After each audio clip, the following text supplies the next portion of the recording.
네, 오늘은 여호수아 23장으로 말씀을 전합니다.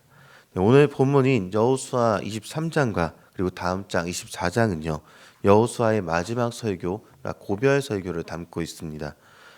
그러다 보니까 신명기의 마지막 부분인 모세의 설교, 그 모세의 고별 설교가 이제 오버랩되어서 기억나기도 하는 것이죠. 그 이전에 야곱이 그러했고요. 그리고 모세도 고별 설교를 했습니다.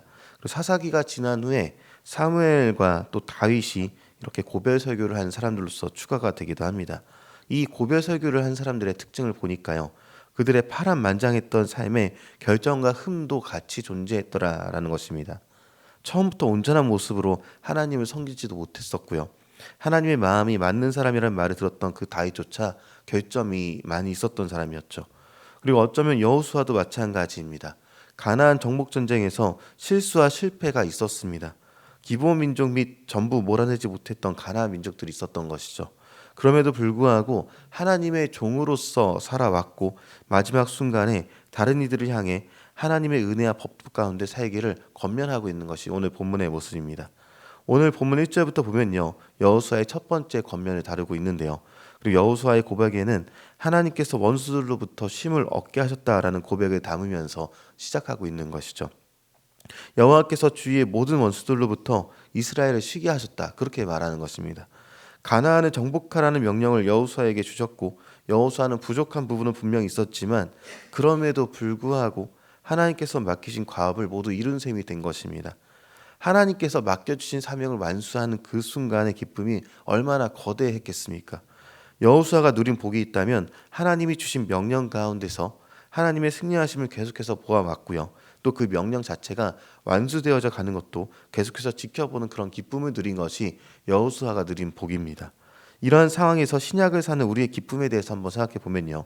우리에게 맡겨주신 사명이 무엇인지 알고 이를 향해 달려가고 있는 것이 우리에게 있는지 돌아봐야 한다는 것이죠. 우리에게 맡겨주신 사명은요. 그러니까 비전은 내가 무엇을 하며 먹고 살까를 넘어서서 우리의 비전이 하나님께서 주신 것부터 시작이 되어야 된다는 것이죠. 먹고 사는 문제는요. 하나님이 우리에게 주시는 은혜일 뿐이지 우리의 비전과는 거리가 좀 있습니다. 여호수아가 체험한 것처럼 하나님이 개인에게 주신 명령을 알고 이를 위해서 달려가는 일이 우리에게 필요하다라는 것이죠. 사도 바울이 한 말이 있습니다. 사도행전 20장 24절에 보니까요. 내가 달려갈 길과 주 예수께 받은 사명, 곧 하나님의 은혜의 복음을 증언하는 일을 마치려 하면은 나의 생명조차 조금도 귀한 것으로 여기지 아니하노라. 이렇게 기록하고 있습니다. 여호수아처럼 자신의 사명을 깨달은 바울은요. 최선을 다해서 달려갔습니다. 사명을 감당하는 것, 비전을 아는 것은요. 하나님과의 인격적인 만남이 없는 상태에서는 무엇을 하고 살 것인가를 깨닫지 못하게 되어 있습니다. 주님이 주신 비전은요. 주님께서 주시는 말씀 가운데 존재합니다. 다시 본문으로 돌아와서 에브라임 산지 딥낫 세라에 근거했던 그 여호수아가 이스라엘 장로들과 수령들과 제사장들과 관리들을 불러서 말합니다. 3절부터 읽어가니까요. 여호수아가 하나님께서 이스라엘에게 행하신 놀라운 일을 다시 한번 기억하라라면서 상기시키고 있는 부분이 있는데요. 하나님께서 너희를 위해서 싸우셨다라고 말합니다. 그러니까 지금 여호수아가 받은 비전마저도 자신이 감당한 것이 아니라 하나님께서 하신 일이다. 그렇게 고백하고 있는 것이죠.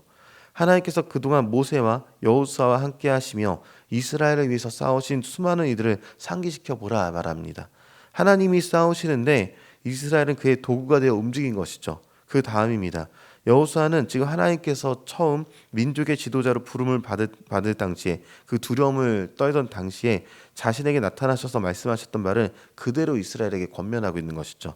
이스라엘은 하나님과 언약을 맺었습니다. 하나님은 이스라엘의 왕이 되셔서 그들에게 기업을 주시고 외부의 위협으로부터 이제 보호해 주시는 그런 분이셨던 것입니다. 하나님을 왕으로 모셨던 이스라엘은요. 하나님의 말씀을 따르는 하나님의 나라를 만들어가는 그런 사람들이죠. 하나님의 말씀에 순종하는 것은요. 구원받은 이스라엘의 당연한 반응이 되어야 되는 것입니다. 첫 번째 권면에서 하나님을 바라보아서 하나님의 비전을 품으라는 것이었다면 두 번째 권면에 대해서 읽어보겠습니다.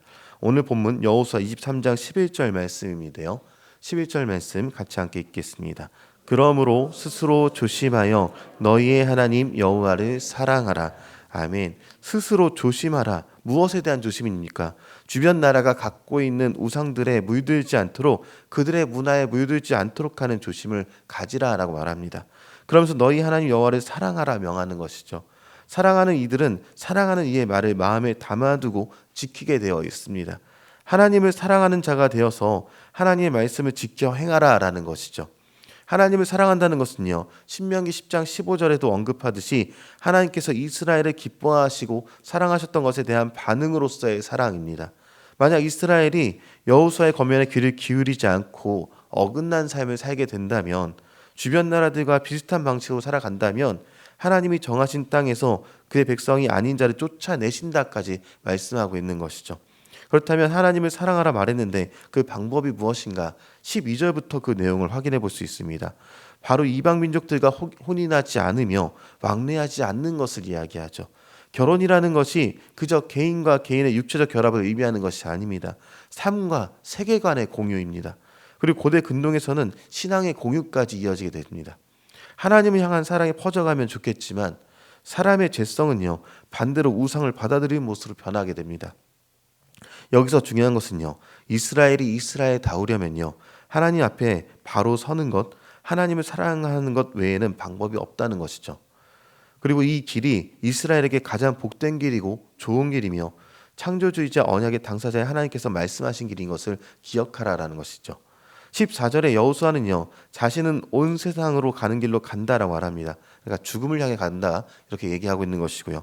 죽음이 임박한 상태, 숨이 곧 넘어가는 상황에서 온 힘을 다해서 권면하는 한마디는요, 여호수아의 인생을 통해서 경험했던 절대로 놓쳐서는 안 될 진리 자체를 담고 있습니다. 이스라엘은 하나님으로부터 땅을 선물 받았고 그 가운데 분배를 했으며 이제 그 기업 안에서 살아가게 되었습니다. 그리고 이를 잊어버리지 말라 말한 여호수아는요, 너희가 이 땅에서 하나님을 잊어버리면 땅도 너희를 잊을 것이라, 멸망할 것이다, 이렇게 말하고 있는 것입니다. 이후에 세 번째 권면입니다. 하나님이 너희의 왕이 되심을, 너희를 다스리심을 잊지 말라라고 하는 그런 세 번째 권면인 것이죠. 오늘 세 가지 여호수아의 그 이스라엘 향한 권면을 읽었습니다.